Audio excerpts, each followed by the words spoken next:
Va ora in onda Zoom, il drive time in mezzo ai fatti con Antonino Danna.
A voi la linea.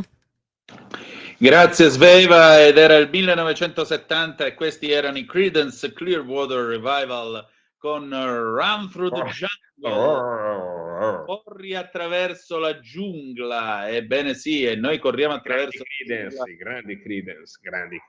Voglia, noi corriamo attraverso la giungla delle notizie. 029294 7222, telefono aperto. Abbiamo parlato in questa prima parte di Chilometro Zoom del vino, delle etichette terroristiche che vorrebbero appiccicarci sopra, dell'odio in fondo contro il vino, che è in realtà qualcosa come 5.000 e passa anni di cultura, oltre che di coltura all'interno del vecchio continente. È appena il caso di ricordare che l'Occidente, la sua libertà di parola, i nostri diritti nascono dal vino, perché vi voglio ricordare mi piace che il buon Socrate, quando colloquiava con Platone e soci, lo faceva durante delle grandi bevute notturne in cui c'era il Rex Convivi, il Basileus, visto che eravamo in Grecia, il Basileus, il quale decideva quante parti di acqua usare per allungare il vino, che era allora molto alcolico rispetto ad adesso, in modo tale da essere non brilli, ma dignitosamente alterati nel corso della conversazione e fare le ore piccole. Quindi sappiate che la libertà occidentale nasce dal vino. Terrorizzarlo è un gesto di un'ignoranza incredibile. Bravo. Grazie. Detto ciò, 0292947222, se volete dire la vostra. Solo un aggiornamento: poco fa c'è stato il briefing dei medici del Policlinico Gemelli che hanno in cura il Papa. L'ANSA ha battuto qualche minuto fa l'agenzia. Il Papa ha sempre voluto che dicessimo la verità, è di buon umore, fa battute, dice il professor Sergio Alfieri nel briefing che si è tenuto poco fa, e ha detto però che il Papa non è fuori pericolo, non è adesso in pericolo di vita. Oggi è andato in cappella a pregare, la malattia cronica rimane, il Papa lo sa, ha detto: mi rendo conto che la situazione è grave, a volte gli manca il respiro e la situazione, la sensazione non è piacevole per nessuno. Quindi questo è quello che sappiamo adesso dai medici, non c'è pericolo di vita, quindi sarà un lungo percorso di cura, molto probabilmente, anche perché tra domani e dopodomani sapremo se le nuove cure intraprese dal pontefice hanno funzionato oppure no, però chiaramente pone il problema della Chiesa nel momento appunto in cui per l'età il Papa non ce la fa più. Difatti vi invito a restare. Un parere, senza sì, andare a fare il leggere le ANSA, ma noi abbiamo qua presente un vaticanista. Brevemente, prima di mandare qui in Parlamento, cosa ne pensi? sì. Secondo quali saranno gli scenari, secondo te? Ma lo Così scenario... usciamo fuori dal tema agricoli e altre cose. Allora, lo scenario è molto semplice. Dopo Ratzinger sappiamo che un Papa può benissimo considerare la possibilità di dimettersi. La vita si è allungata, questo è poco ma sicuro. Per cui io ti dico che secondo me lui cercherà di fare in modo di arrivare fino alla fine, di portare ovviamente il peso del papato a vita, ma io credo che se la situazione dovesse farsi più pesante potrebbe dimettersi. A quel punto sì, lo farà. Certo resta il fatto che dovremmo capire quanto può durare a lungo un papato viste le attuali condizioni di vita. Cioè i vescovi, per esempio, per legge canonica, quando arrivano a 75 anni hanno l'obbligo di presentare le dimissioni. Il Papa li lascia generalmente 2 o 3 anni così ancora in diocesi e poi gli nomina il successore. Nel caso del Papa si potrebbe pensare di dare le dimissioni entro i 90 anni, per esempio, o entro gli 85 anni, visto il ruolo che essi ricoprono. È anche vero che tante volte vengono eletti dei papi avanti con l'età, per esempio Bergoglio è stato eletto che ne aveva 78, ne aveva 78 pure Ratzinger quando è stato eletto, quindi non è una cosa facile visto l'incarico che un Papa ricopre. Tieni anche presente che non è come col Presidente della Repubblica quando si accerta l'impedimento, no? Quando gli venne il coccolone a segni nel 64, mentre litigava con Moro e Saragat, si dice sul tentativo di colpo di Stato del piano solo, si discusse, la Costituzione dice che qualcuno deve accertare l'impedimento permanente del Presidente della Repubblica e si decise che doveva essere una commissione di 5 medici nominata dal Parlamento che avrebbe fatto sto certificato dichiarando segni impediti, e allora a quel punto sarebbero cominciate le operazioni per votare il nuovo Presidente della Repubblica.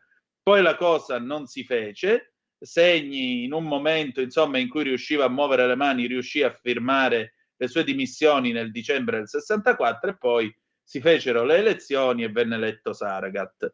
Ecco, questo in una repubblica si può fare, nella Chiesa no, per il semplice e banale motivo che non è una democrazia, il potere viene dall'alto ed è tutto nelle mani del Papa, tant'è vero che la sua potestà è piena, suprema, immediata e pensa contro le sue decisioni non è ammesso ricorso. Non c'è neanche il TAR col Papa, neanche no, solo Dio può giudicarlo, nemmeno San Pietro, solo Dio. È un ricorsino stando sul blasfemo, quindi non si può fare. Non la dico, sono le 18:21 minuti e mi sono reso conto di quanto siamo fortunati ad avere Antonino Danna, che ne sa veramente una più del diavolo, per rimanere in tema religioso. Beh, se restate con Cari noi alle ascoltatori, oggi è stato un delirio più del solito, vi saluto e vi lascio al caro amico Antonino Danna, che andrà con Qui Parlamento e poi proseguirà la sua trasmissione fino in quel delle 19:45, se non mi sbaglio, giusto Anto? No, 19:30 stasera, 19:30. eccezionalmente.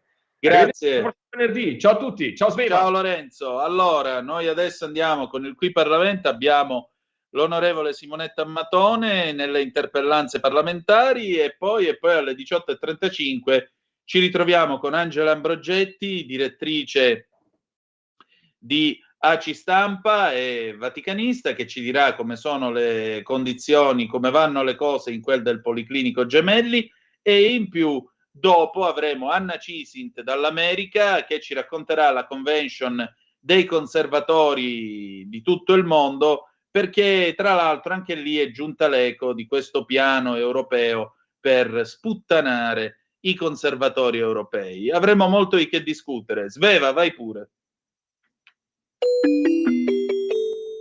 Qui Parlamento. Buongiorno a tutti.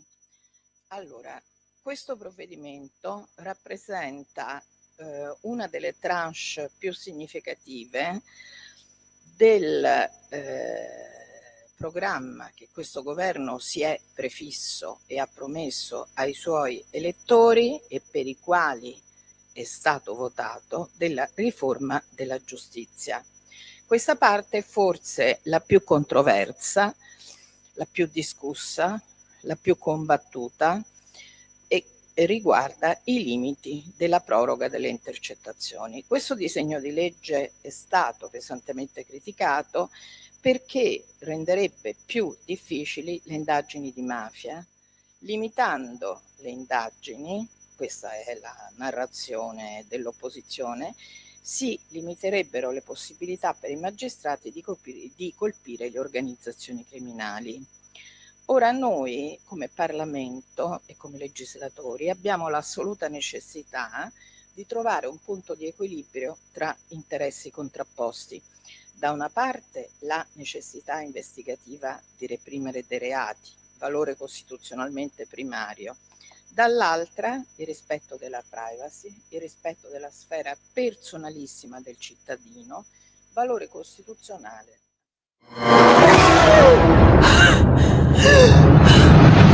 Pensa a respirare. Ora abbandonati. Che cosa vedi? Luce, oscurità, l'equilibrio.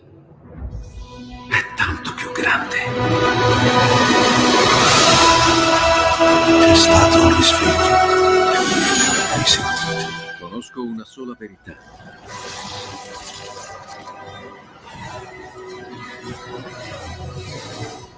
Movie Time ti fa entrare nel vivo del cinema, ti fa sentire come se fossi tu il protagonista del grande schermo.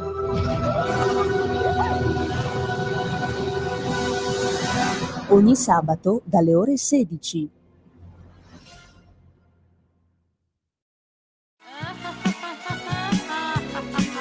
Pesca dalla rete, le interviste di Luisella Pescatori, detta La Pesca, con le freelance di Rete al Femminile, le voci fiere di una nuova prospettiva, ovvero segreti e consigli del lavoro autonomo declinato al femminile.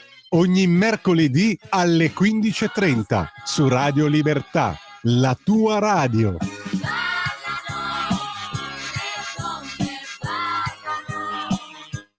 A te la linea, Antonino.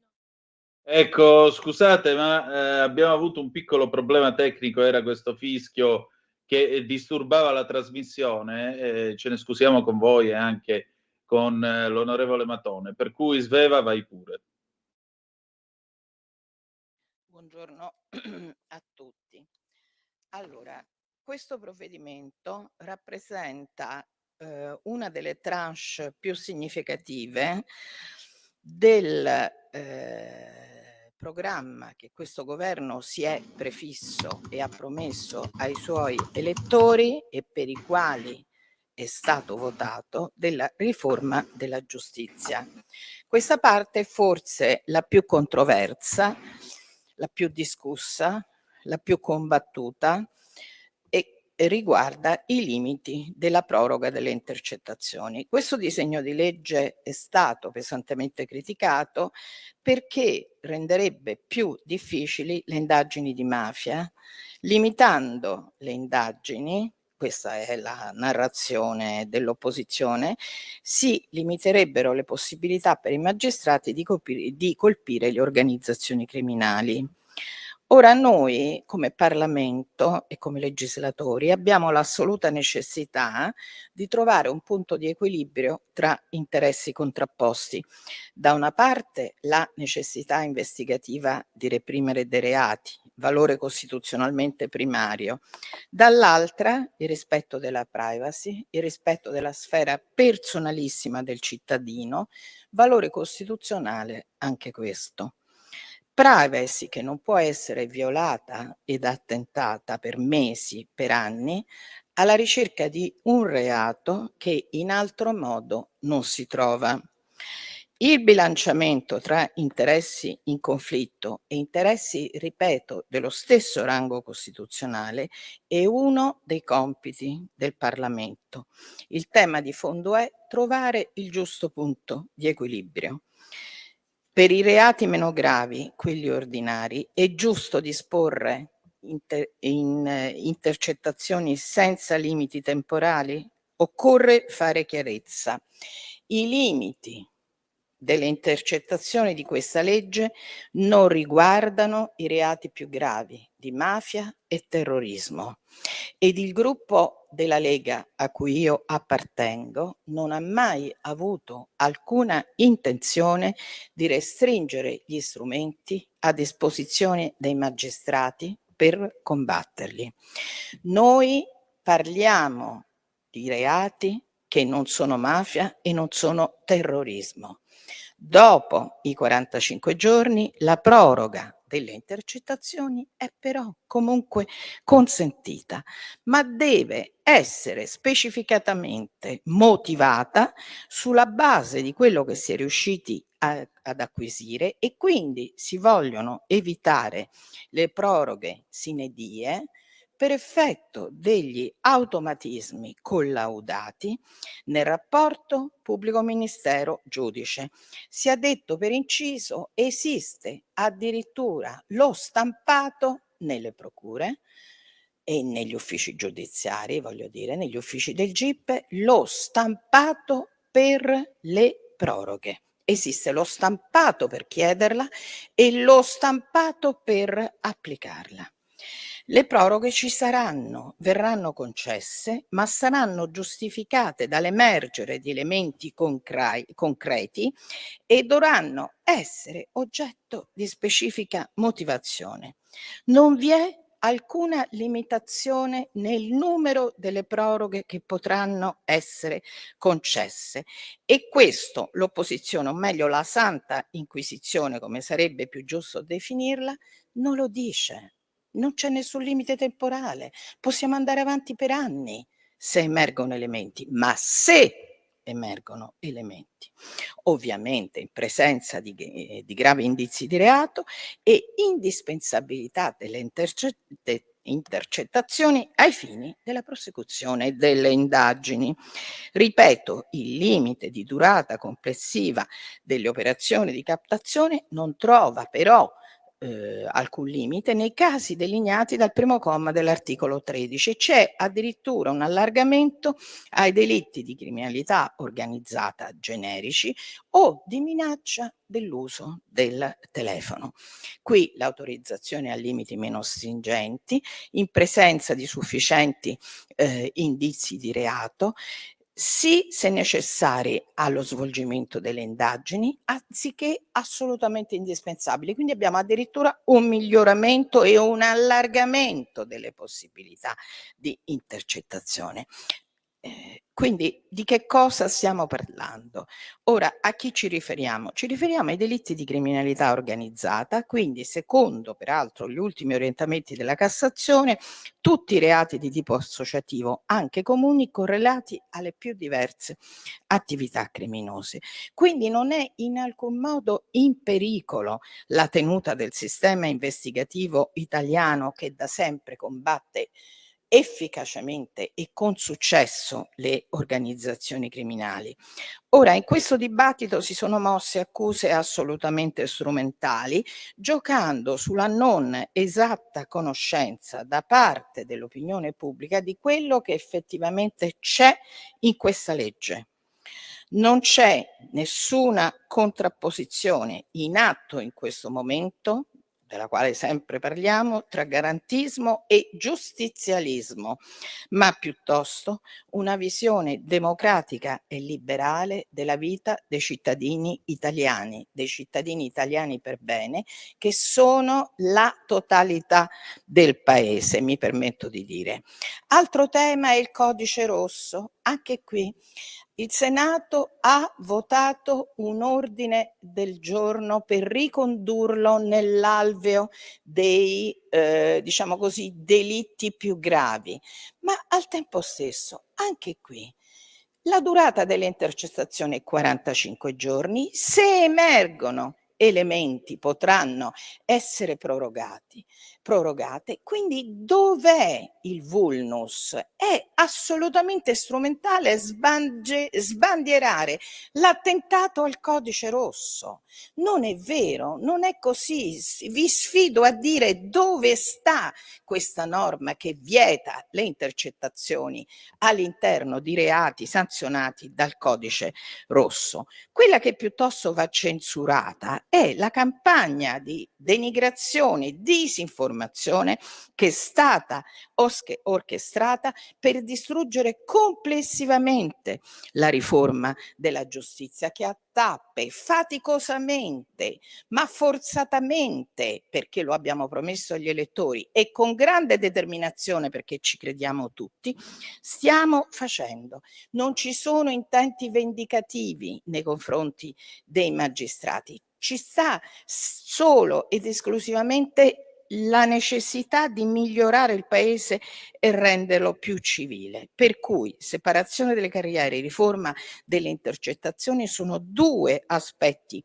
fondamentali di questo cambio di passo. Ora, noi finora abbiamo assistito ad un uso scellerato e strumentale delle intercettazioni, con fughe di notizie orchestrate e mirate su cose che nulla avevano a che fare con la ragione fondante di quel provvedimento. Vite assolutamente devastate, e la cronaca giudiziaria è piena di esempi di questo genere.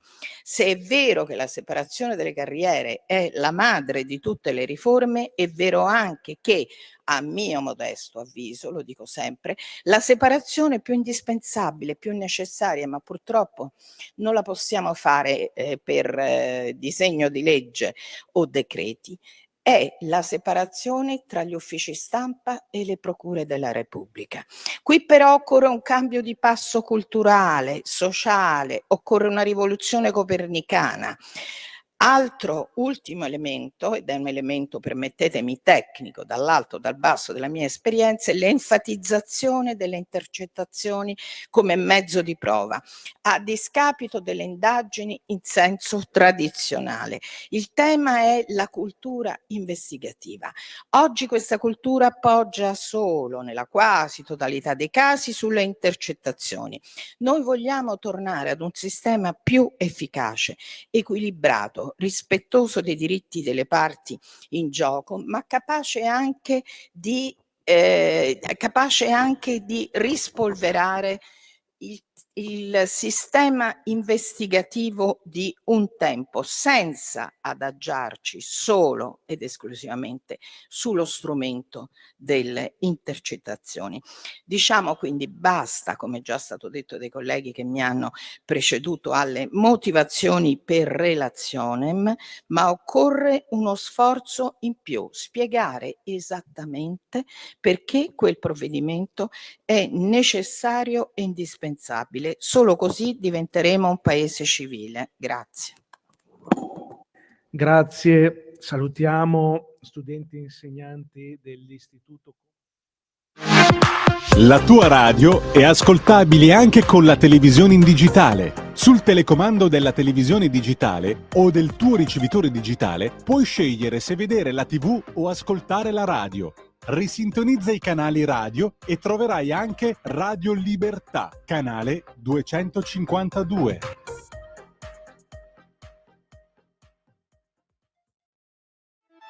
Stai ascoltando Radio Libertà, la tua voce libera, senza filtri né censure, la tua radio.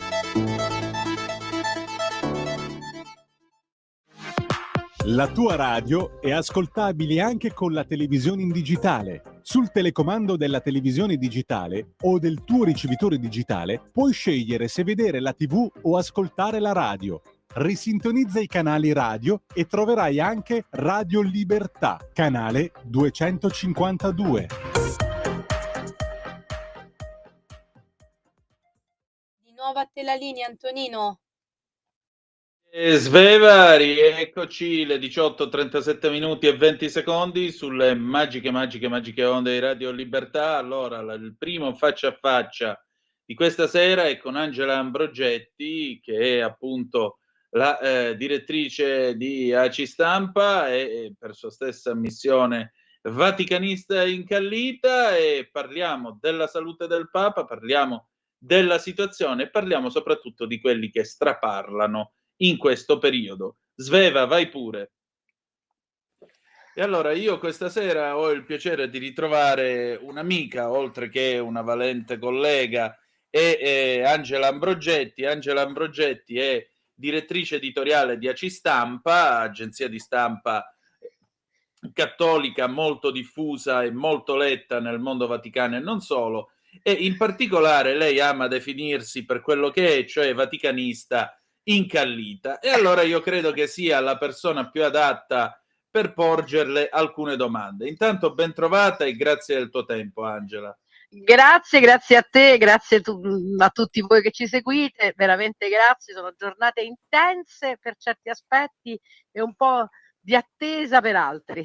Angela, scusa, io stamattina stavo andando a pigliare il treno e ho incontrato il cardinale Ravasi che mi ha detto che il Papa si può dimettere. No, lo dico per battuta, perché allora ha cominciato ieri a RTL 102.5, ha proseguito con l'ADN Kronos.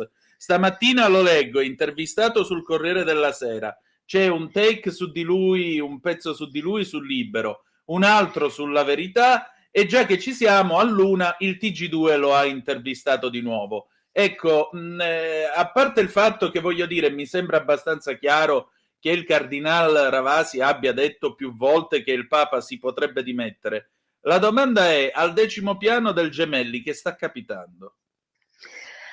Allora, partiamo dal cardinale Ravasi, che avendo più di 80 anni, quest'anno ne farà 83, ovviamente può dire quello che vuole, nel senso che lui è un uomo libero e si sente molto libero, non sarà in conclave, non è un papabile, quindi è molto, come dire, sciolto, può dire quello che vuole e fa anche bene per certi aspetti. È una persona di cultura e quindi in questo momento, dopo 2 anni quasi di assenza dalle scene giornalistiche, è abbastanza interessante che i miei colleghi abbiano deciso di intervistarlo proprio su questo tema.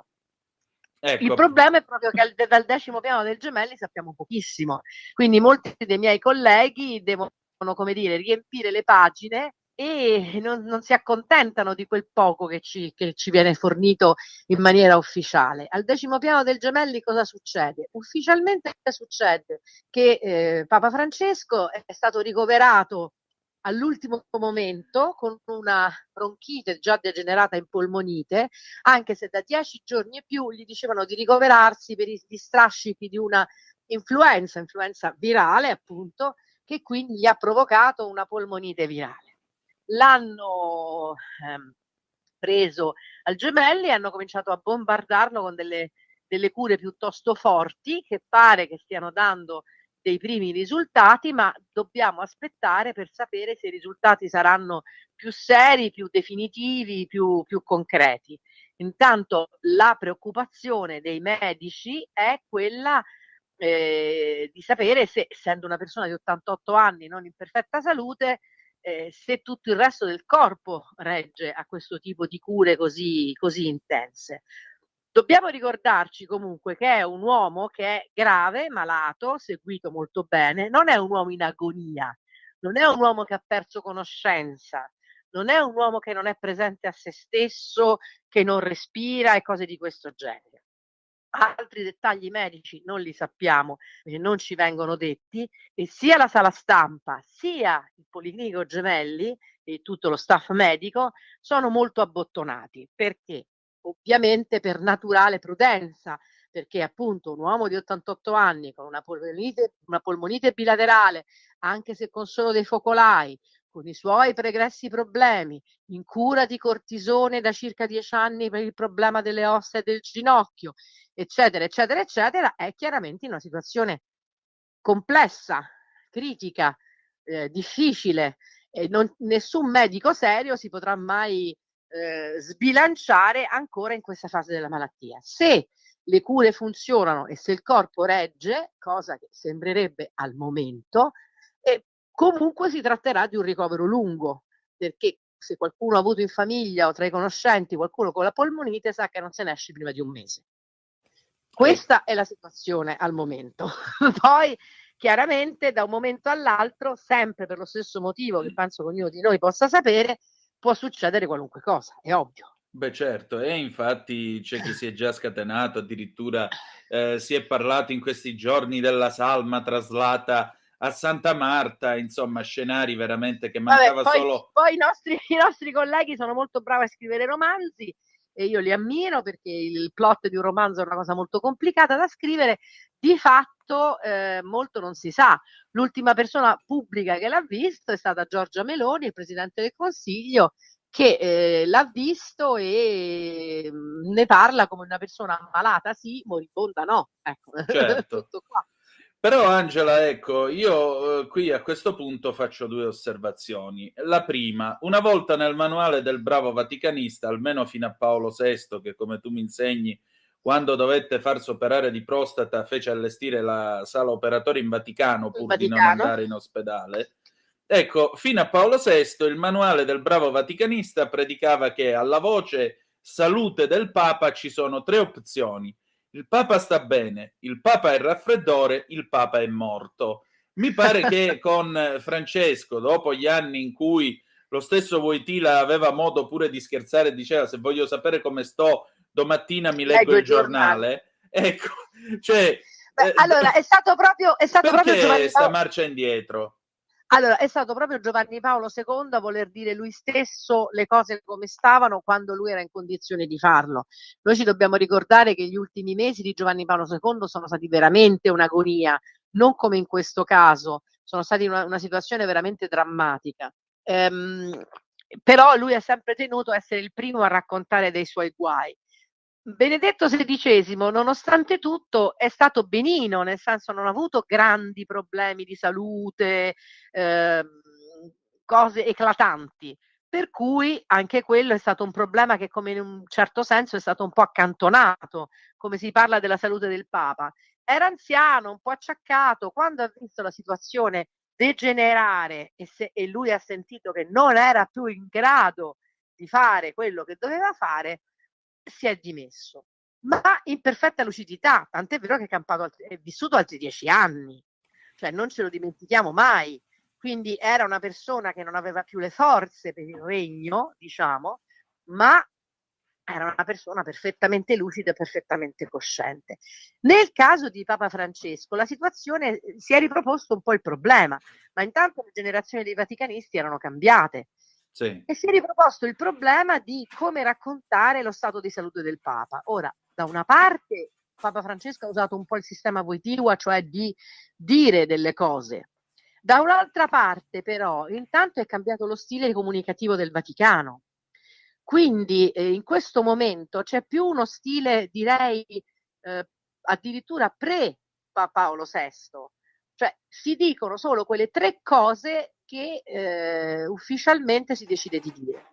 Dobbiamo anche pensare una cosa: in questo momento non abbiamo un vero e proprio portavoce, non abbiamo un Navarro Valls, e forse non abbiamo neanche un padre Lombardi. Abbiamo una splendida persona che si chiama Matteo Bruni, che è il direttore della sala stampa della Santa Sede, che non è un giornalista e che non ha il potere di decidere come fare la comunicazione.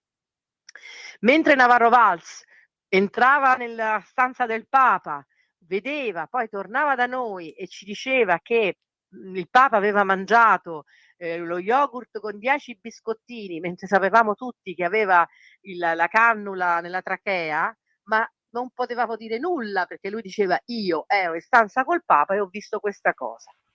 Adesso abbiamo una persona che aspetta di avere notizie da altri e dice quello che gli altri gli dicono di dire. Quindi Però è chiaro gli che la altri chi comunicazione è sono? profondamente diversa.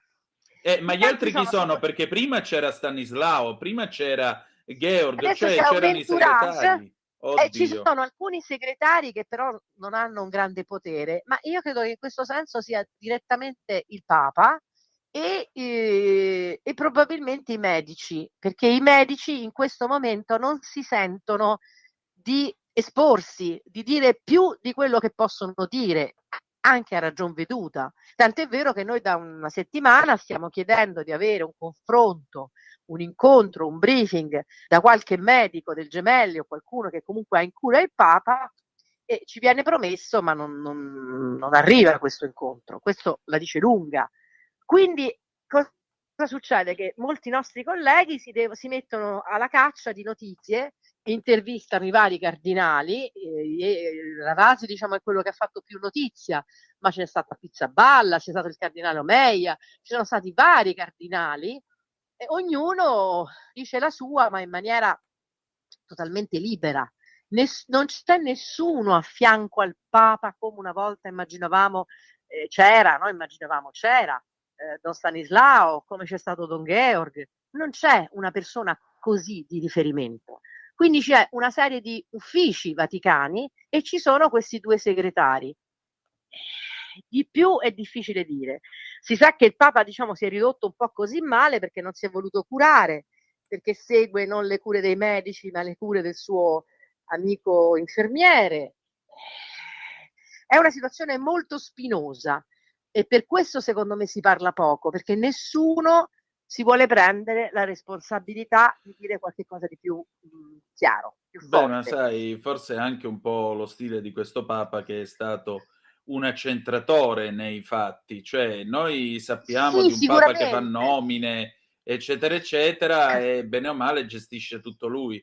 E infatti ieri... È un decisionista, ecco. Ma anche i decisionisti alle volte hanno bisogno di proconsoli, perché ieri il professor Pierluigi Consorti dell'Università di Pisa, che è il presidente dei canonisti italiani, permettimi di dire questa cosa: povero il diritto canonico sotto Francesco. Qui potremmo aprire un altro dibattito. Ecco appunto. Il presidente dell'Associazione dei canonisti italiani dice: per il suo stile di governo, che ha sempre fatto tutto lui in prima persona, ritengo che nel momento in cui non dovesse sentirsi più in grado, allora sarà senz'altro possibile che si dimetta. Allora, il problema su questo tema delle dimissioni è questo, che è una questione aperta. Allora, da una parte lui stesso ha detto: io ho firmato la lettera di dimissioni, il giorno che non me la sentirò più mi dimetterò. Però contemporaneamente ha detto: si governa con la testa e non con le gambe. Giustissimo.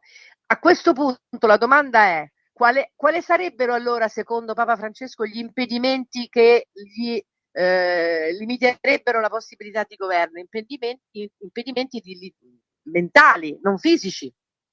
E chi decide se l'impedimento mentale è arrivato oppure no? Appunto, visto e considerato... Quindi è una questione aperta, è quello che si dice, una questione aperta. Certo, visto che lui non è il Presidente della Repubblica che si fa il comitato di medici che fa il referto e allora poi lo si dichiara decaduto. Solo lui si può dimettere, quindi che si fa? Solo lui si può dimettere. Benedetto, abbiamo visto, si è dimesso in perfetta lucidità, semplicemente era diventato un vecchietto fragile. Ma un vecchietto fragile rientra nel criterio che dice Papa Francesco: si governa con la testa, non con le gambe? E non lo sappiamo questo, proprio non lo sappiamo. Quindi lui si dimetterebbe nel caso in cui semplicemente dovesse stare più a Santa Marta, più riguardato e limitare l'attività? Oppure no? È difficilissimo da dire, anche perché bisognerebbe essere nella sua mente, nel suo cuore, nel suo spirito. La possibilità teorica c'è. Io ricordo proprio i giorni prima che Giovanni Paolo II morisse, era veramente forse febbraio del 2005, fu inaugurata la nuova sede della Libreria Editrice Vaticana in Piazza San Pietro, e ad inaugurarla c'era il cardinale Sodano. Quindi noi tutti andammo cercando di avere da lui qualche battuta sulla salute del Papa, come si fa in questi casi. E qualcuno gli chiese: ma il Papa si vuole dimettere, si può dimettere, si dimetterà? E il cardinale Sodano rispose: sta a lui decidere, lui sa quello che si deve fare. Ora, da questa semplice battuta all'epoca si scatenò l'inferno. Sodano dice che il Papa si dimette. Ecco, queste sono le famose esagerazioni giornalistiche. Poi abbiamo visto benissimo che Wojtyła non si è dimesso neanche un po', anche se formalmente anche lui aveva previsto la possibilità. Come no, come no. Aggiungerei l'ultimo giorno di vita di Giovanni Paolo II, al mattino fece anche un'infornata di nomine prima di aggravarsi e morire. La famosa lenzuolata di nomine, che è ancora famosa. Però all'epoca c'era anche un personaggio forte nella sua segreteria, che era appunto l'attuale cardinale Givish, c'era una segreteria di Stato forte, appunto il cardinale Sodano, cioè c'era un entourage, una struttura di chiesa e di governo intorno al Papa molto strutturata e organizzata. Oggi questo è tutto completamente diverso per quello che dicevamo prima. Papa Francesco è più un accentratore, gestisce molte più cose in maniera personale, infatti, se ben guardate, nessuno dei cardinali, come si dice, a lui vicini o più amici si è guardato bene da dire anche mezza parola. Poniamo il cardinale Fernandez, poniamo anche i cardinali un po' più anziani, già fuori della quota del conclave, perché nessuno sa effettivamente lui cosa vorrà fare. Questo quindi è un azzardo dire sì, la possibilità teorica c'è. Lui ha detto che se si fosse presentata la questione l'avrebbe fatto, ma per lui si è presentata la questione oppure no? Non lo sappiamo. Appunto. Questa è la verità, non lo sappiamo. Però questo lascia anche intendere che andiamo incontro a tempi di grande confusione nella gestione della Chiesa, perché negli anni a venire, insomma... Sì, ma soprattutto direi nell'informazione. Questa mattina, mentre c'era il Matteo Bruni che parlava con noi dopo averci relazionato sul bollettino 2 righe, diciamo, ufficiali, e c'erano molti miei colleghi che facevano delle domande del genere: ma chi va a trovare il Papa entra nella sua stanza, indossa la mascherina oppure no? Ora, questo io ho detto: ma scusate, ma chi se ne importa? E mi hanno risposto: ma i nostri direttori lo vogliono sapere. Ecco, se veramente la situazione dell'informazione è questa, siamo messi un po' male, ecco. Appunto, decisamente. Senti, ma la possiamo dire una cosa? Perché c'è gente che su questo ci ha campato per anni. Tu parlavi di Giovanni Paolo II. Al tempo in cui studiavo io diritto canonico, la parte dedicata dal manuale di diritto canonico alle dimissioni papali era mezzo paragrafo. Poi un bel giorno del 2013 quel mezzo paragrafo che tutti quanti abbiamo visto e tutti quanti abbiamo detto vabbè sì, tanto non succederà mai, Un bel giorno del febbraio 2013 quel mezzo paragrafo ha avuto bisogno di essere implementato perché è diventato realtà. Allora, c'è chi ha campato scrivendo libri e facendo conferenze in questo paese dicendo che il Papa Benedetto non si era in realtà dimesso, ma aveva dichiarato impedita la sede vacante, insomma tutta una serie, posso dirlo, di cazzate astrali.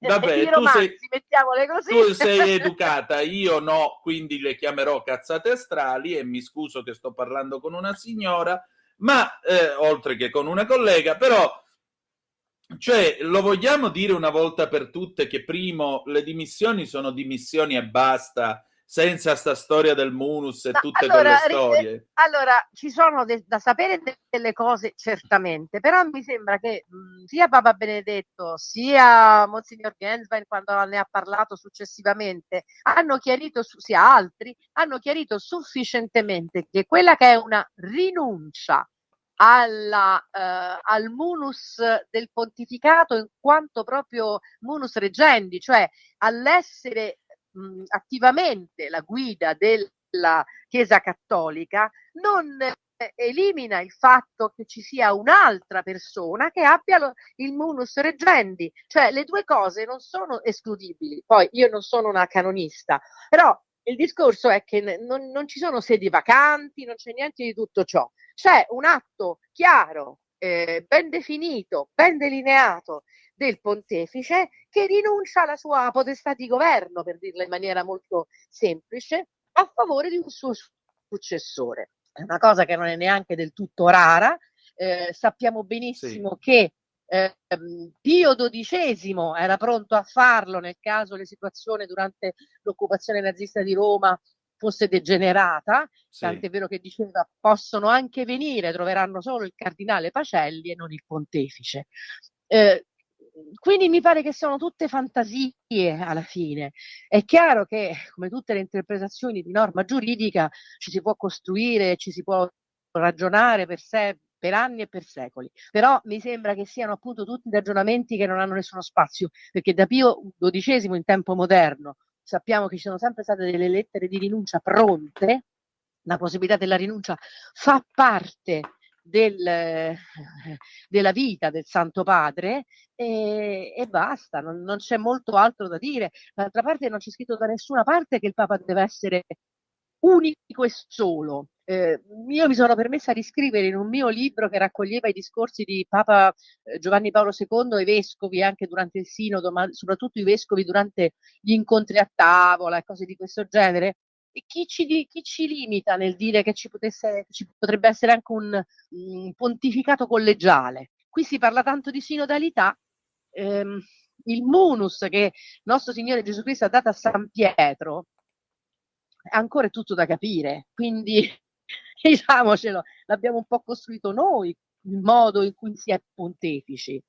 Certo. Quindi è normale, fa parte della Chiesa cioè la Chiesa è fatta di esseri umani, non è fatta è solo rappresentazione di Dio sulla terra, non è Dio, quindi mettiamo bene in chiaro questa cosa. Angela, senti, per concludere, per ringraziarti anche del tuo tempo e della tua cortesia, io mi chiedo però a questo punto, ma si può ipotizzare un futuro nel quale i papi arrivati a una certa età si possano dimettere esattamente come fanno tutti i vescovi nel mondo? Allora, io non sono un canonista, quindi non parlo a titolo di vaticanista e di semplice fedele. Io penso di sì, però bisognerebbe sentire un teologo e un canonista. Certo, ma io ti dico la verità, dal mio punto di vista sicuramente, insomma, alla fine è pur sempre vescovo, anche se di Roma. Esatto, quindi ci sta tutto. Angela, che cosa farai domani? Penso che di nuovo sarò alle 8 pronta a ricevere la prima comunicazione sulla mattina del Papa e sarò alle 10 circa, 9:30, 10 in sala stampa per avere questo breve briefing con Matteo Bruni e speriamo che questa situazione si risolva quanto prima e preghiamo per il Papa, preghiamo per la Chiesa e come giornalista mi tengo pronta a tutto. E allora, grazie, buon lavoro e balleremo la samba assieme per i prossimi giorni, direi. Grazie mille, grazie a tutti voi che ci avete seguito, grazie. Ciao Angela, grazie, ciao. Un nuovo modo per sostenere la tua radio. Visita radiolibertà.net. Ti basta un click e potrai versare il tuo contributo volontario direttamente online. Potrai donare con ogni tipo di carta di credito, anche prepagata. Ti aspettiamo online su radiolibertà.net. Sostieni la tua radio con il tuo contributo volontario. Radio Libertà. La tua radio. Diamo voce alla nostra gente. Di nuovo apri la linea, Antonino. Grazie Sveva, grazie soprattutto ad Angela Ambrogetti che da par suo ci ha spiegato come stanno le cose in quel del Policlinico Gemelli in Vaticano. Adesso da Oltretevere facciamo un salto negli Stati Uniti d'America, dove Anna Cisint insieme con Silvia Sardone e Susanna Ceccardi si trovano alla CIPAC, la conferenza dei conservatori di tutto il mondo. Sentite un po' che cosa mi ha detto stamattina, o meglio, oggi pomeriggio, stamattina negli Stati Uniti d'America. Vai Sveva.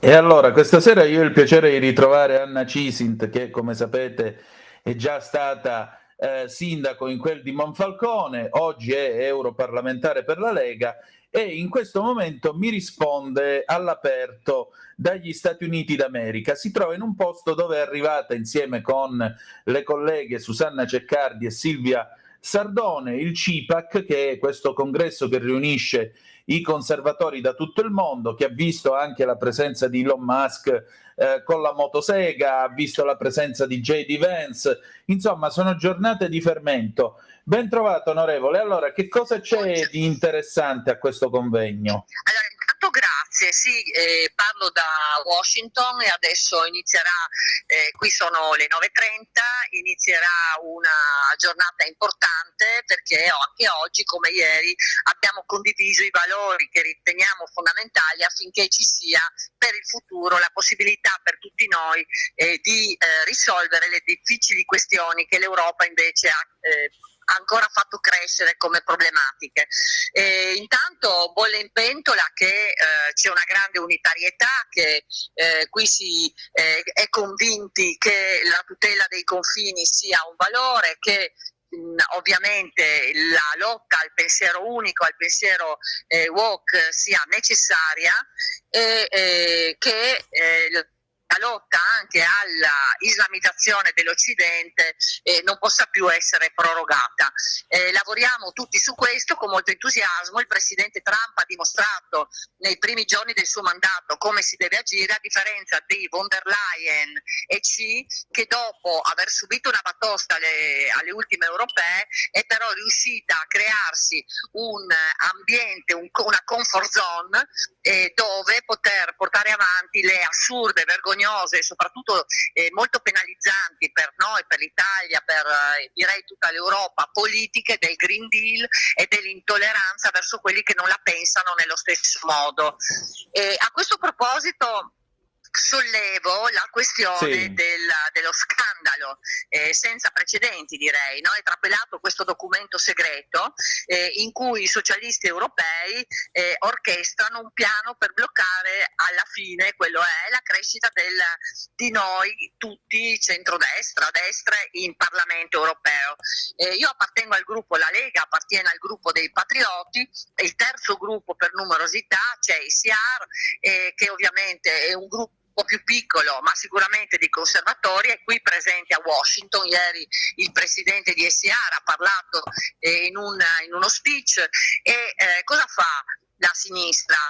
Si organizza in Parlamento europeo per non far crescere di fatto questo gruppo, questo ambiente che ormai è diventato quasi preponderante, e vuole farlo come? Sembra, perché i 136 deputati che hanno ricevuto questa bozza di documento diciamo lo attestano, lo vogliono fare cercando di eliminare la possibilità che la parte del PPE che è legata a Forza Italia si unisca, diciamo, alla sua naturale destinazione, che è quella del centrodestra, con modalità antidemocratiche, direi. Quando parlano di fascismo, questo è il vero fascismo rosso. Sì. Direi che nei palazzi di Bruxelles le elite radical chic sono quelle.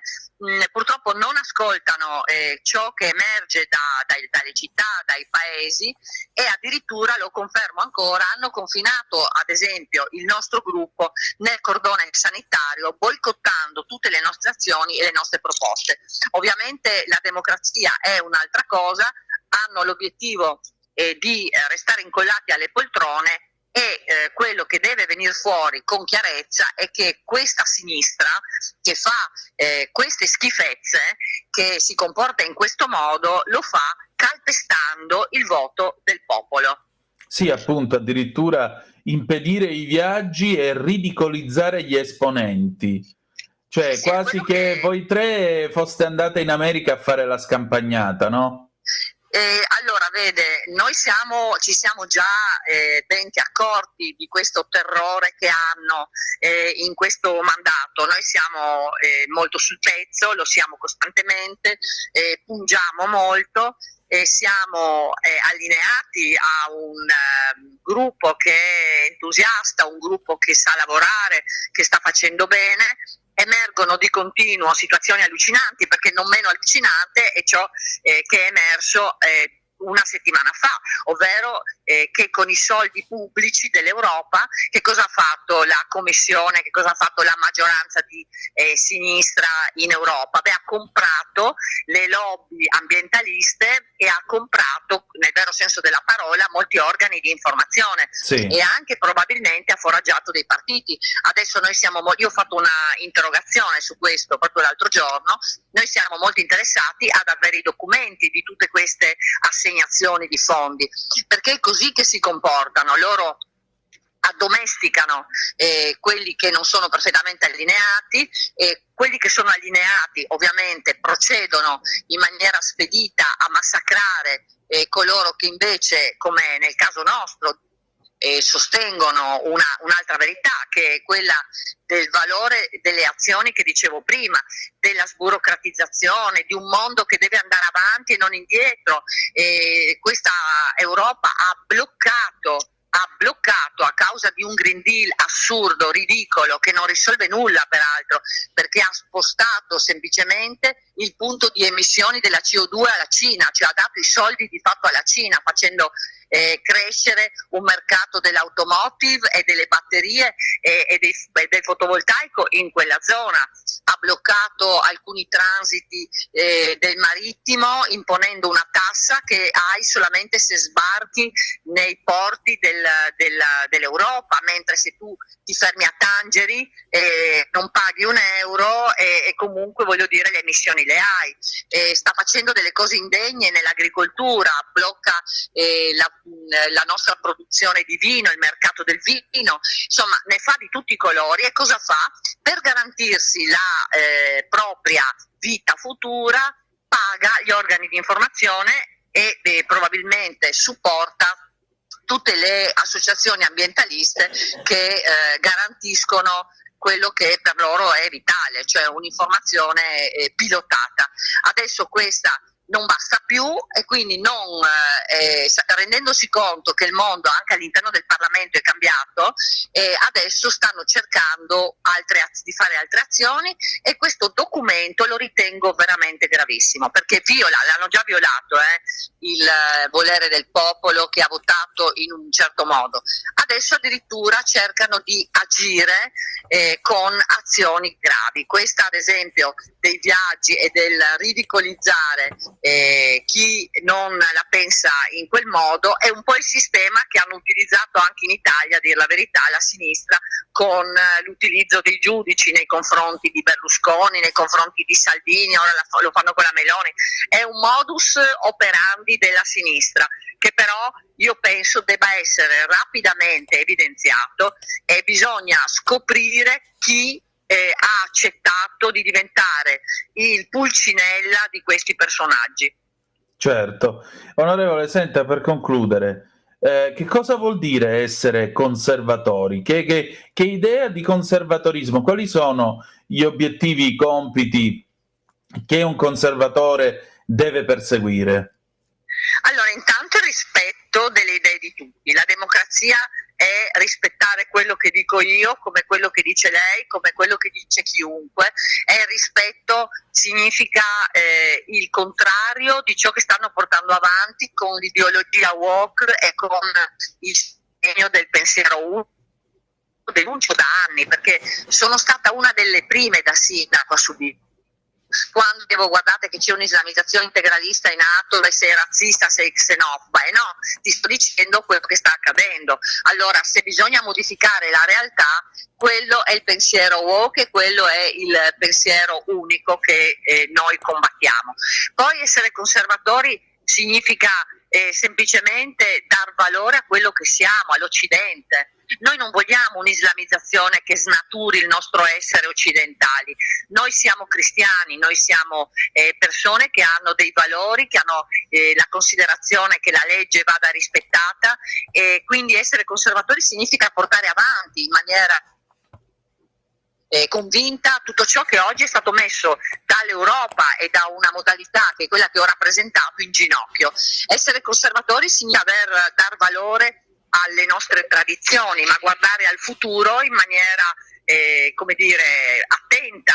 Ieri c'era Musk per dire: io credo che nessuno come Musk possa rappresentare un'idea di genialità e di futuro, eppure dando valore a ciò che siamo e a ciò che vogliamo di nuovo riprenderci. Ecco, quello che emerge in maniera forte qui è che tutto ciò noi ce lo vogliamo riprendere per noi stessi, ma anche per il futuro dei nostri popoli. Molto bene, allora so che stanno per cominciare le conferenze, di che si parla oggi?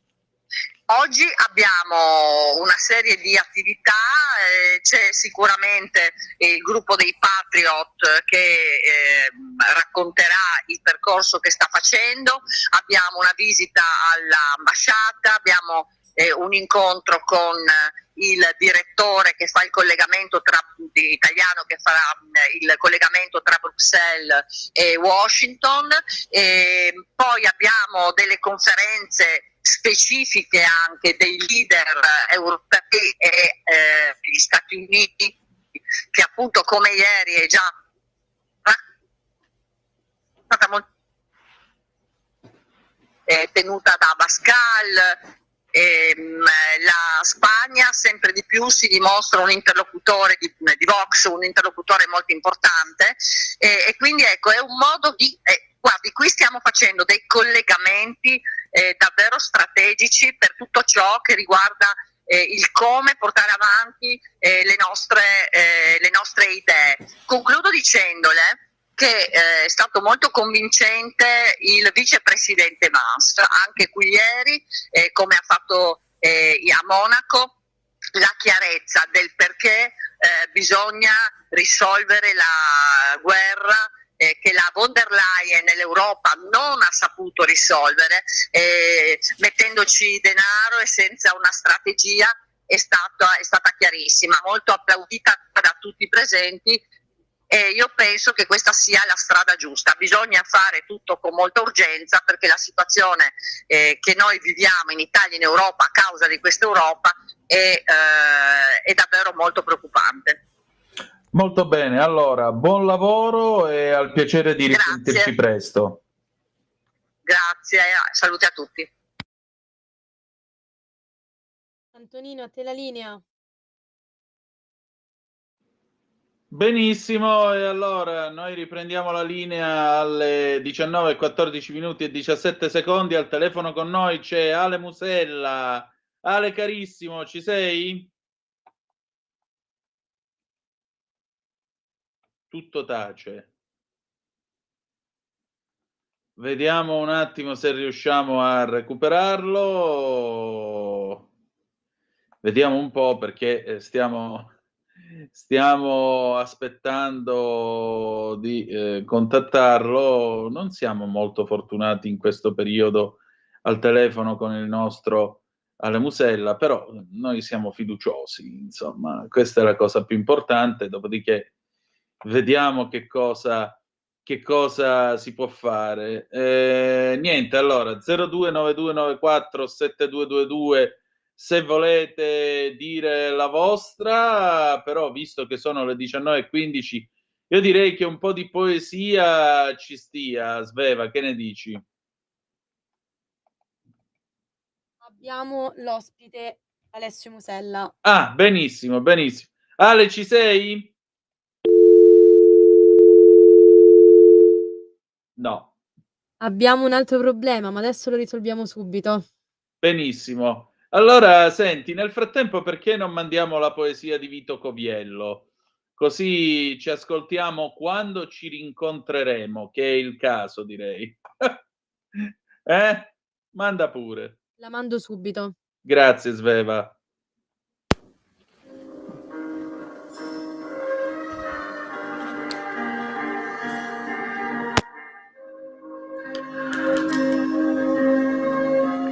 Quando ci rincontreremo.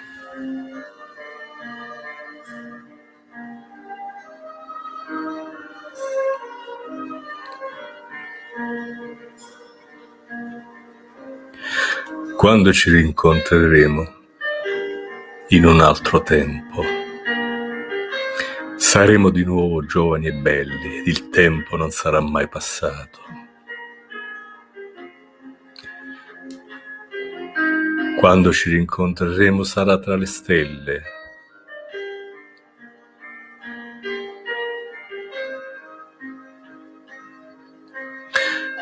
Quando ci rincontreremo tra le stelle, ci riabbracceremo e ci sorrideremo e balleremo insieme e giocheremo e ci rincorreremo e faremo l'amore fino a quando ci saranno stelle in cielo.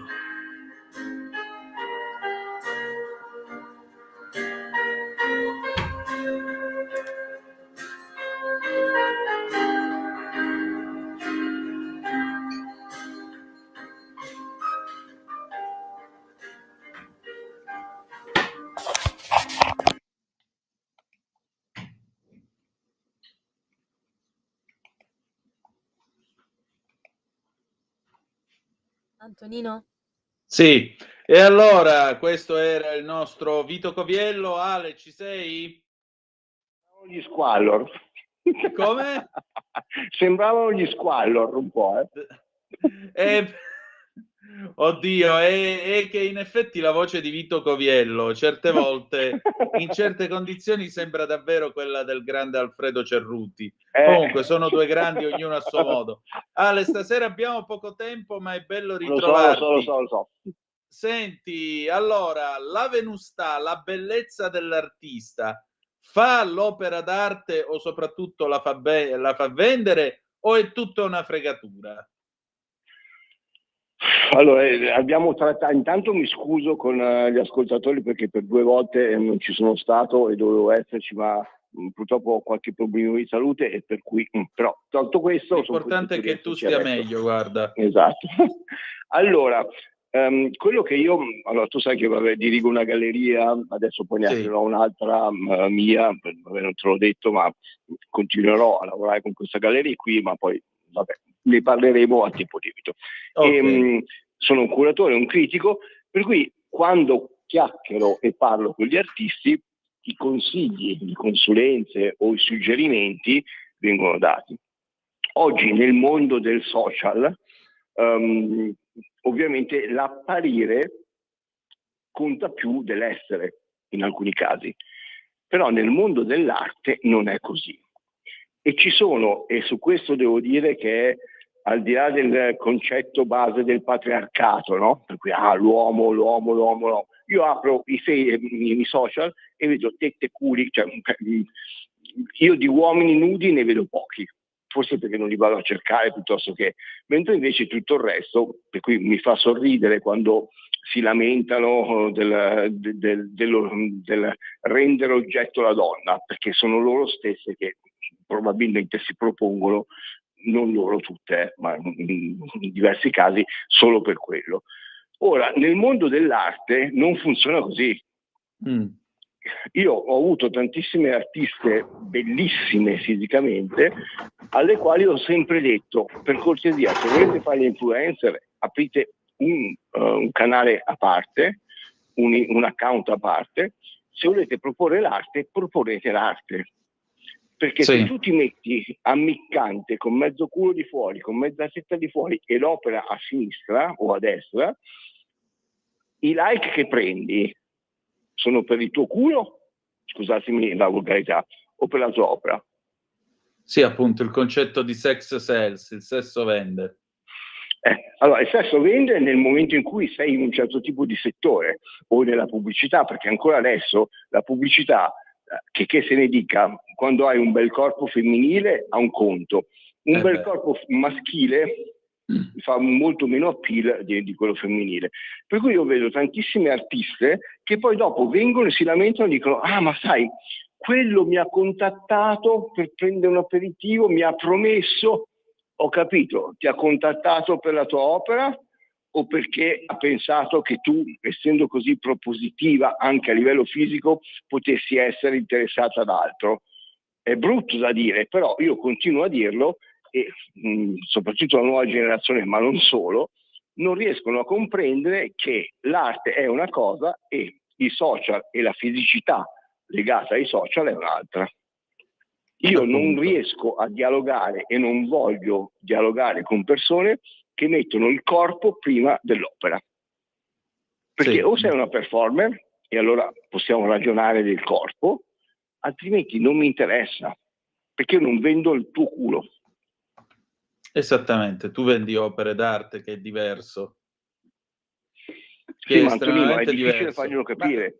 Perché poi molte pensano di essere l'Abramovic del 2025 semplicemente perché magari hanno 1500 like, poi vai a vedere la foto, il 90% sono uomini, se poi vai a leggere i commenti ancora peggio, perché comunque gli uomini sono proprio beceri sotto questo punto di vista, e questa arriva dicendo: ah no, ma io ho un seguito, e la mia domanda è: ok, questo seguito ti ha comprato qualcosa? Questo seguito è un seguito di contenuto, di sostanza, che ti ha argomentato la tua opera, e qui c'è proprio il vuoto. Cioè, io faccio veramente fatica a far capire a queste persone qui che se vogliono fare arte devono dividere la loro voglia di apparire dalla loro voglia di fare artista, che sono due cose diverse.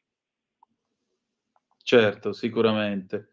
Senti, ma perché c'è gente che è convinta di fare la furbata in questo modo, quando invece appunto è soltanto un modo per attirare qualche depresso un po' guardone?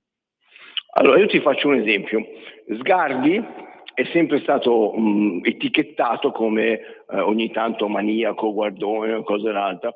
Allora, Vittorio, che ho avuto la fortuna, e sotto certi punti di vista la sfortuna, ma più la fortuna di conoscere, è sempre stata una persona che, circondato da bellissime donne, e anche da grandissime artiste o da artiste che volevano fare carriera grazie a lui però è sempre stato molto chiaro. Lui artisticamente non ha mai spinto nessuno. Per cui lui non potrai mai dire che si è preso la sua pupilla sotto braccio e l'ha fatta crescere professionalmente.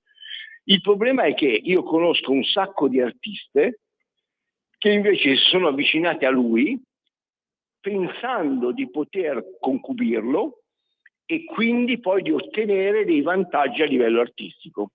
In questo Vittorio è stato eccezionale perché non l'ha mai fatto, e ci sono un sacco di donne che invece hanno sempre cercato di avvicinarsi a lui, che poi lui sia un voyeur, che abbia i suoi gusti, per cui tutte le artiste che ho conosciuto, che ho visto che sono state vicine al Sgarbi, la prima cosa che mi dicevano: ah, ma io non ci ho fatto niente. Chi ha il sospetto ha il difetto, chi ti ha chiesto niente. Appunto. Capito? Per cui queste sono tutte donne che hanno provato a stare vicino a lui sperando di avere un ritorno artistico che non c'è mai stato. Poi nessuno dice che Vittorio sia un santo, però quantomeno non ti ha mai promesso niente. Esatto. Capito? Quantomeno Ha una sua serietà, diciamo così, una sua etica professionale. Sì, e su questo ti ripeto, su tutto quello che si può dire, lui non ha mai sfruttato la sua posizione, ma anche perché sarebbe stato controproducente. Perché al di là di alcune come si dice, scandali piuttosto che l'hanno coinvolto, ma che sono veramente irrisori, se lui avesse spinto un'artista donna dopo 3 mesi che la frequentava dicendo che fosse la nuova Frida Kahlo, non sarebbe stato credibile. E di solito le artiste che si avvicinano a personaggi di un certo tipo per avere successo sono quelle che hanno meno talento. Perché altrimenti tu vivi del tuo talento, non ti devi appoggiare a qualcuno per essere spinto. Sì, appunto, sono pienamente d'accordo. Si tratta proprio di una questione di dignità, anche personale, se vogliamo, professionale. Ma senti, non può essere, cioè questa cosa non è anche un rischio in fondo? Non è anche esporsi a eventuali ricatti? In che senso? Cioè la ragazza che si presenta appunto convinta che il Pigmalione sia più pig che Malione e di conseguenza ne approfitta da un punto di vista, come possiamo dire, sessuale. Ecco, non è anche un rischio per il critico, cioè di finire in fondo al centro di qualche ricatto? Ma questo assolutamente sì, ma infatti dei critici di un certo livello questa cosa non si sentirà mai. Questo lo senti dagli azzeccagarbugli, dai fenomeni che ti promettono, ma che se una persona è un attimino sveglia capisce che è un coglione, perché chi sfrutta sessualmente la sua posizione per ottenere dei favori di solito non è una persona importante, è una persona che finge di essere importante e va a pescare in quel sottobosco dove c'è un sottobosco di artisti che vogliono avere voglia di fama o che comunque vogliono essere certificati, piuttosto che ancora vanno insieme, che seguono e pagano ancora personaggi che si fanno pagare per niente, capito?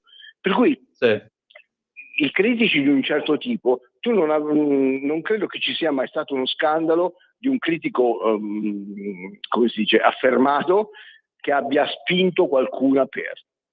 Mentre invece ci sono un sacco di scandali di sottobosco che però nessuno vuole tirare fuori, perché altrimenti anche la donna, quando poi pensa di riuscire ad ottenere dei risultati e non li ottiene, avendo dato in cambio una prestazione sessuale, si sente mignotta e per cui non lo denuncia. Ecco. Ale, senti, Capito? abbiamo ancora 1 minuto circa. Una bella donna che è una brava artista che tu segui e che vende perché è brava, non perché ricorre a questi sotterfugi. Ce la vuoi indicare? Allora, Adele Ceraudo, che è una testa di cocomero sotto certi punti di vista, però è una persona che è un talento, ok? Per cui ti ho detto, l'ho seguita per 1 anno, per cui lei potrebbe essere una. Se no ce ne sono. Allora, Rava Rama, per esempio, lei è un'artista che è nata in una certa maniera ed è molto brava, poi ha avuto un crollo per colpa del marito, però adesso si sta rialzando e lei non è mai scesa a compromessi. Molto bene, allora Ale, io ti ringrazio molto. Come? Ce ne sono anche tante altre, adesso ne ho detto 2, ma ce ne sono tante altre. Appunto. Ale, io ti ringrazio del tuo tempo e ci ritroviamo tra una settimana, va bene? Va bene, un abbraccione Antonino, grazie mille. Un abbraccio a te, ciao, rimettiti. Ciao. Ciao ciao. Allora, bella gente, noi per questa sera abbiamo finito, domani non saremo in onda, ci ritroviamo lunedì alle 18.05 trattabili, ci sarà con noi Roberto Giardina, commenteremo i risultati delle elezioni tedesche. Che dire di più? Grazie per essere stati con noi e ricordate che the best is yet to come, il meglio deve ancora venire. La canzone con cui ci salutiamo è dei The Colors. Tu con chi fai l'amore? E a me che cosa me ne frega? Sanremo 2025. Vi ha parlato Antonino Danna. Buonasera.